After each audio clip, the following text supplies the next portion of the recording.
अस्सलामुअलैकुम। आज जो टॉपिक हम डिस्कस करने जा रहे हैं that is flame emission spectroscopy और फ्लेम फोटोमेट्री। शुरू करते हैं बिस्मिल्लाहिर्रहमानिर्रहीम। वीडियो को शुरू करने से पहले मैं आपसे रिक्वेस्ट करूंगी कि आप चैनल को सब्सक्राइब ज़रूर कर लें और उसके अलावा अगर आपको वीडियो पसंद आए तो वीडियो पर लाइक, कमेंट और वीडियो को शेयर करना मत भूलिएगा। वीडियो को एंड तक ज़रूर देखिएगा ताकि आपको टॉपिक की समझ आ सके। तो हम शुरू करते हैं अपना टॉपिक बिस्मिल्लाहिर्रहमानिर्रहीम। फ्लेम एमिशन स्पेक्ट्रोस्कोपी बेसिकली ये यूज़ की जाती है एनालिटिकल डिटर्मिनेशन के लिए अल्कली और अल्कलीन अर्थ मेटल्स की। फ्लेम एमिशन स्पेक्ट्रोस्कोपी जो है इसका प्रिंसिपल एमिशन स्पेक्ट्रोस्कोपी ही की तरह है, लेकिन उसमें और इसमें फ़र्क ये है कि फ्लेम एमिशन स्पेक्ट्रोस्कोपी में हम जो एक्साइटेशन सोर्स यूज़ करते हैं वो फ्लेम होती है, इसीलिए इसको फ्लेम फोटोमेट्री भी कहा जाता है। फ्लेम एमिशन स्पेक्ट्रोस्कोपी में फ्लेम जो है वो क्योंकि एक लो एनर्जी सोर्स है और इसकी मदद से जो एमिशन स्पेक्ट्रा हमारे पास बनकर आता है वो सिंपल होता है, तो इसलिए जो है फ्लेम एमिशन स्पेक्ट्रोस्कोपी जो है वो ज़्यादातर यूज़ की जाती है एनालिटिकल डिटर्मिनेशन में, यानी क्वालिटेटिव और क्वांटिटेटिव डिटर्मिनेशन के लिए। फ्लेम एमिशन स्पेक्ट्रोस्कोपी जो है एक सिंपल और रैपिड मेथड है एनालिटिकल डिटर्मिनेशंस के अंदर। फ्लेम एमिशन स्पेक्ट्रोस्कोपी जो है वो यूज़ किस लिए की जाती है कि हमारे पास कोई भी मिक्सचर है, ठीक है, उसके अंदर मौजूद जो कंपोनेंट्स हैं यानी जो एलिमेंट्स हैं उनकी डिटेक्शन के लिए। यानी हमारे पास कोई सैम्पल मिक्सचर है, उसके अंदर कौन कौन से एलिमेंट्स मौजूद हैं, फ्लेम एमिशन स्पेक्ट्रोस्कोपी की मदद से जो स्पेक्ट्रा हमें मिलता है वो उस स्पेक्ट्रम की मदद से हम ये मालूम कर सकते हैं कि जो हमारा मिक्सचर था, जो हमारा सैम्पल था, उसके अंदर कौन कौन से एलिमेंट्स मौजूद थे। इसके साथ ही फ्लेम एमिशन स्पेक्ट्रोस्कोपी की मदद से हम क्वांटिटेटिव डिटर्मिनेशन भी कर सकते हैं। क्वांटिटेटिव डिटर्मिनेशन मतलब ये कि एक तो हमने क्वालिटेटिव एनालिसिस कर लिया है कि कौन कौन से एलिमेंट्स मौजूद हैं। सेकेंडली हम ये भी मालूम कर सकते हैं कि वो जो एलिमेंट्स मौजूद हैं वो कितनी क्वांटिटी में मौजूद हैं। सबसे पहले अगर बात करी जाए क्वालिटेटिव डिटर्मिनेशन की, तो हमारे पास यहाँ पर हम सपोज कर लेते हैं कि ये हमारे पास कोई सैम्पल है जो कि जिसके अंदर मिक्सचर है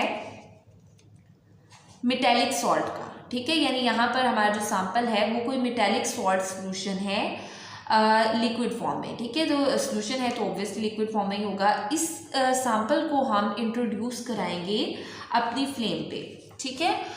तो यहाँ पर जो फ्लेम सोर्स यूज़ किए जाते हैं उसमें हमारे पास मुख्तलिफ तरह के बर्नर होते हैं। फ्लेम एमिशन स्पेक्ट्रोस्कोपी में दो तरह के बर्नर्स यूज़ किए जाते हैं।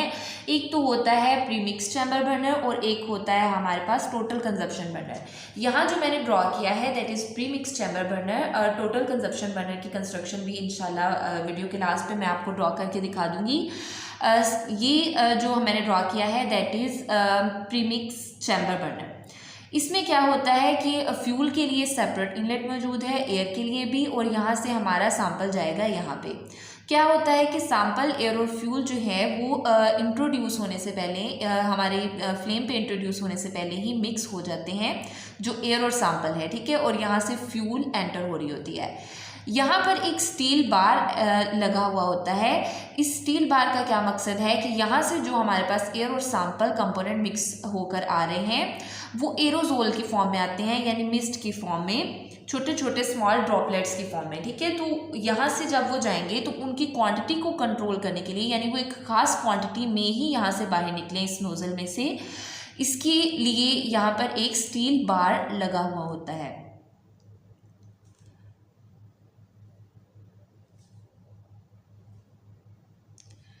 ठीक है, तो क्या होगा कि यहाँ से हमारा जो सैंपल है वो एरोजोल या मिस्ट की फॉर्म में क्या होगा कि हमारे फ्लेम की तरफ जाएगा।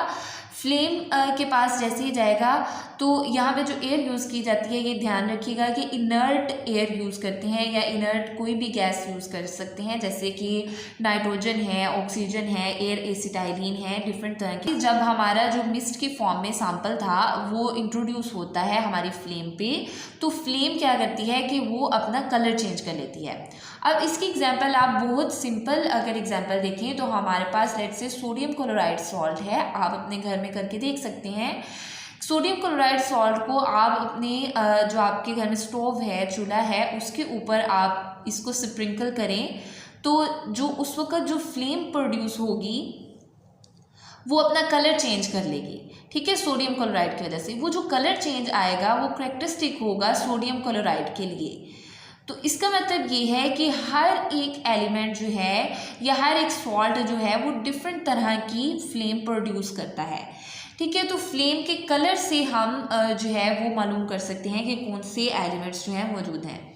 तो अब क्या होगा कि यहाँ पर जो प्रोसेस जो होता है, जो प्रिंसिपल है फ्लेम एमिशन स्पेक्ट्रोस्कोपी का, उसके अंदर 5 स्टेप्स होते हैं। पहले स्टेप के अंदर डिसोल्वेशन होती है, यानी हमारा जो यहाँ पे जो सैंपल था, हमने बात की कि वो लिक्विड फॉर्म में मौजूद था, तो उस सैंपल के अंदर कोई ना कोई सॉल्वेंट मौजूद होगा, ठीक है। लेट्स से अगर हमारे पास कोई सॉलिड चीज़ थी, सॉलिड सैंपल था, यानी सॉल्ट हमने यहाँ पे देखा कि हमने मेटालिक सॉल्ट लिया है, तो ऑब्वियसली उसको हमने लिक्विड फॉर्म में कन्वर्ट किया, तो कोई ना कोई सॉल्वेंट तो यूज़ किया होगा ना। तो सॉल्वेंट प्लस हमारा जो था वो मिक्सचर था। तो सबसे पहला जो स्टेप होगा दैट इज़ डिसोल्वेशन, यानी कि उसमें क्या होगा कि हमारा जो मिक्सचर है उसमें से, यानी जो लिक्विड मिक्सचर है उसमें से सॉल्वेंट जो है वो इवेपोरेट हो जाएगा, ठीक है। और पीछे क्या बचा, पीछे हमारा सॉलिड सॉल्ट के पार्टिकल्स रह जाएंगे सिर्फ और सिर्फ, ठीक है। फिर सेकेंड स्टेप के अंदर क्या होगी, वेपोराइजेशन। अब वो जो सॉल्ट रह गया था उसकी वेपोराइजेशन होगी, वो कन्वर्ट होगा गैसियस स्टेट के अंदर, ठीक है। ये सारा प्रोसेस यहाँ पर फ्लेम वाले पोर्शन में हो रहा है। सबसे पहले सॉल्वेंट इवेपोरेट हुआ सैंपल में से और हमारे पास क्या रह गया, सॉलिड सॉल्ट रह गया।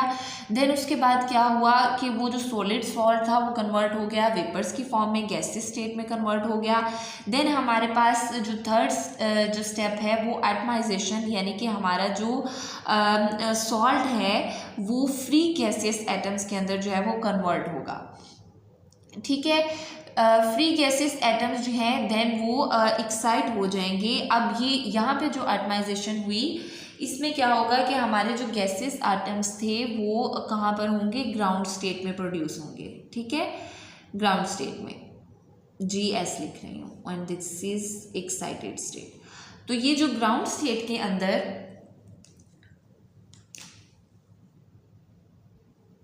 सॉल्ट के एटम्स मौजूद हैं वो इस एक्साइटेशन स्टेप के अंदर थोड़ी एनर्जी गेन करेंगे और एक्साइट हो जाएंगे हायर लेवल पर। अब आपको पता है कि हायर लेवल पर जो हमारे एटम्स होते हैं वो इतने स्टेबल नहीं होते, क्योंकि वो स्टेबल नहीं होते तो उनको स्टेबिलिटी गेन करने के लिए वापस जो है वो ग्राउंड स्टेट में आना पड़ता है।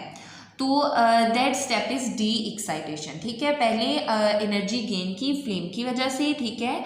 तो फ्लेम की वजह से, क्योंकि एनर्जी सोर्स है, एनर्जी गेन की तो एक्साइटेशन हो गई। एक्साइटेशन के बाद जो है यहाँ पर क्योंकि वो स्टेबल नहीं थे हमारे एटम्स, तो वापस आ जाएंगे ग्राउंड स्टेट में। अब जैसे ही वो ग्राउंड स्टेट में आएंगे तो यहाँ पर कोई एमिशन होगा, ठीक है। एमिशन होगा रेडिएशंस का, ठीक है। वो जो रेडिएशंस होंगी वो देन यहाँ से जाएंगी किसकी तरफ, मोनोक्रोमैटर की तरफ। मोनोक्रोमैटर जो है वो उसके अंदर एंटर स्लिट्स और एग्जिट स्लिट्स मौजूद होती हैं। इनका क्या काम होता है कि यहाँ पर सेंटर में एक प्रिज्म लगा हुआ होता है। यहाँ पर यहाँ से जो रेडिएशंस आएंगी वो मुख्तलिफ वेवलेंथ्स की होंगी, ठीक है। लेकिन यहाँ से जब जो वेवलेंथ बाहर निकलेगी वो सिंगल वेवलेंथ की होगी, ठीक है। मोनोक्रोमैटर का काम है कि जो हमारे पास मुख्तलिफ वेवलेंथ्स की रेडिएशंस होती हैं, मोनोक्रोमैटर क्या करता है, सिर्फ एक ही वेवलेंथ को अपने अंदर से पास आउट होने देता है। सो यहाँ से मुख्तलिफ रेडिएशंस आई, मोनोक्रोमैटर पे आके क्या होगा कि सिर्फ एक ही वेवलेंथ जो है की रेडिएशन जो है वो नेक्स्ट स्टेप में जाएगी हमारे डिटेक्टर के पास। डिटेक्टर्स जो हैं वो फोटो सेल ट्यूब्स यूज़ की जाती हैं जिन पे पॉजिटिव और नेगेटिव एंड्स मौजूद हुए होते हैं। फोटोसेल क्या करेगा, फोटोसेल के ऊपर जैसे ही हमारी रेडिएशंस जाएंगी डिटेक्ट होंगी, डिटेक्ट होने के बाद क्या होगा कि वो जो है नेक्स्ट हमारे रिकॉर्डर की तरफ मूव कर दी जाएंगी। रिकॉर्डर पे यहाँ पे एक ग्राफ आ जाएगा या आप कह लें कि एक स्पेक्ट्रम आ जाता है इस तरह से, ठीक है, जिसमें कुछ लाइंस मौजूद होती हैं जिसको हम कहेंगे इमिशन स्पेक्ट्रा, ठीक, हर एक एलिमेंट का जो इमिशन स्पेक्ट्रा होता है वो मुख्तलिफ होता है। ठीक है, अब मुख्तलिफ किस तरह से होता है कि लेट्स सपोज हमारे पास एक ये एटम है, हम जानते हैं कि हमारे पास जो एटम्स होते हैं उनकी जो एनर्जी लेवल्स हैं वो डिफरेंट होते हैं। हर एक एलिमेंट के एनर्जी लेवल्स जो हैं वो डिफरेंट होते हैं। लेट्स सपोज अगर ये कोई एटम 1 लिख लेते हैं, इसका है, ठीक है, और ये किसी सेकंड वाले का है, ये एक लाइन रिमूव कर देते हैं, ठीक है, दिस इज फॉर एटम 2। तो यहाँ पे आप देख सकते हैं कि इसका और इसका जो एनर्जी गैप है वो कम है, जबकि इसका और इसका एनर्जी गैप जो है वो ज़्यादा होता है। हमारे पास जो एटम्स के गिर्द जो एनर्जी लेवल्स होते हैं उनमें जो एनर्जी डिफरेंस होता है वो हर एक एलिमेंट के लिए डिफरेंट होता है। लेट्स सपोज जो हमारा एटम 1 था उसके अंदर जो एनर्जी गैप था वो कम था, जबकि जो हमारा एटम 2 है उसके अंदर जो एनर्जी गैप है वो बहुत ज़्यादा है, लार्ज है। तो यहाँ पर जो रेडिएशंस आएंगी वो जब एक्साइटेड होके हमारा जो एटम है वापस डी एक्साइट होगा तो यहाँ पे जो रेडिएशंस आएंगी उनका जो एमिशन स्पेक्ट्रम है वो मुख्तलिफ आएगा, जबकि यहाँ से जब डी एक्साइटेशन होगी तो यहाँ पे जो रेडिएशंस आएंगी उनका जो एमिशन स्पेक्ट्रम है वो मुख्तलिफ होगा। ठीक है, लेट्स सपोज कि इसका कुछ इस तरह का है, ठीक है, और इसका कुछ इस तरह का आ जाएगा।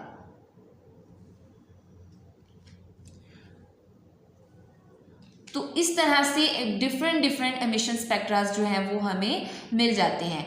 तो उन एमिशन स्पेक्ट्रास की मदद से हम क्या कर सकते हैं कि हम डिटेक्ट कर सकते हैं कि हमारा जो सैंपल मिक्सचर था उसके अंदर कौन कौन से एलिमेंट्स मौजूद थे। उसके अलावा अब यहाँ पर तो हमने ये मालूम कर लिया कि कौन कौन से एलिमेंट्स मौजूद हैं। दैट मीन्स कि यहाँ पर जो हमने एनालिसिस किया दैट इज़ क्वालिटेटिव एनालिसिस। ठीक है, अब अगर हमें क्वांटिटेटिव एनालिसिस करना है तो उसके लिए क्या किया जाता है कि ऑलरेडी हमारे पास कोई कैलिब्रेशन कर्व मौजूद होती है कि यहाँ पर जो हम सैंपल लेंगे वो हमारे पास नाउन होगा, यानी हमें पता होगा कि उसके अंदर कौन कौन से एलिमेंट्स मौजूद हैं। फिर उसकी मदद से हम यहाँ पर बार बार जो है वो नाउन सैंपल लेंगे और यहाँ पर हम रिकॉर्ड करते जाएंगे डाटा को। ठीक है, यानी यहाँ पे कंसंट्रेशन लेंगे मुख्तलिफ कंसंट्रेशंस पे, ठीक है, और यहाँ पे रेडिएशन लेंगे वाई एक्सिस पे, और एक्स एक्सिस पे क्या लिया, कंसंट्रेशन ली। तो फिर क्या होगा कि यहाँ पे डिफरेंट जो हमारे नाउन सैंपल हम डिफरेंट कंसंट्रेशन के लेते हैं और वो कंसंट्रेशन हमें नाउन थी, तो यहाँ पर एक स्पेक्ट्रा आ गया, या हम कहेंगे कि एक कैलिब्रेशन कर्व आ गई। अब वो कैलिब्रेशन कर्व जो है वो स्टैंडर्ड है, नाउन है, ठीक है। तो फिर इसकी मदद से हम क्या करेंगे कि हमारा वो सैंपल मिक्सचर जिसमें हमारे डिफरेंट कंपोनेंट्स मौजूद हैं और हमें उनकी कंसंट्रेशन मालूम नहीं है, तो हम उनको लेंगे। यहाँ पे जो एमिशन स्पेक्ट्रा आएगा उसकी वैल्यू उसको या उसकी कंसंट्रेशन को हम कंपेयर करेंगे इस कैलिब्रेशन कर्व के साथ, तो हम उसकी मदद से क्या कर पाएंगे, क्वांटिटेटिव डिटर्मिनेशन भी कर पाएंगे। सो जो फ्लेम एमिशन स्पेक्ट्रोस्कोपी या जिसे हम फ्लेम फोटोमेट्री कहते हैं, ये दोनों तरह के एनालिसिस में हेल्पफुल होती है, क्वालिटेटिव भी और क्वांटिटेटिव भी। ठीक है, अब इसके अंदर जो फ्लेम सोर्सेज में जो बर्नर यूज़ किए जाते हैं और जो डिटेक्टर्स यूज़ किए जाते हैं, इनको हम सेपरेट भी इंशाल्लाह नेक्स्ट वीडियोस में डिस्कस करेंगे। अगर आपको वीडियो पसंद आई हो, वीडियो पे लाइक, कमेंट और वीडियो को शेयर करना मत भूलिएगा। जो फ्लेम एमिशन स्पेक्ट्रोस्कोपी है इसका प्रिंसिपल बिल्कुल यहीं तक था और आई होप सो कि आपको इसकी समझ आई होगी। अगर आपको कहीं भी कोई चीज़ कंफ्यूज कर रही है या आप कुछ पूछना चाहते हैं तो आप कमेंट सेक्शन में कमेंट करके पूछ सकते हैं। आज के लिए इतना ही, नेक्स्ट वीडियोस तक के लिए अल्लाह हाफिज़।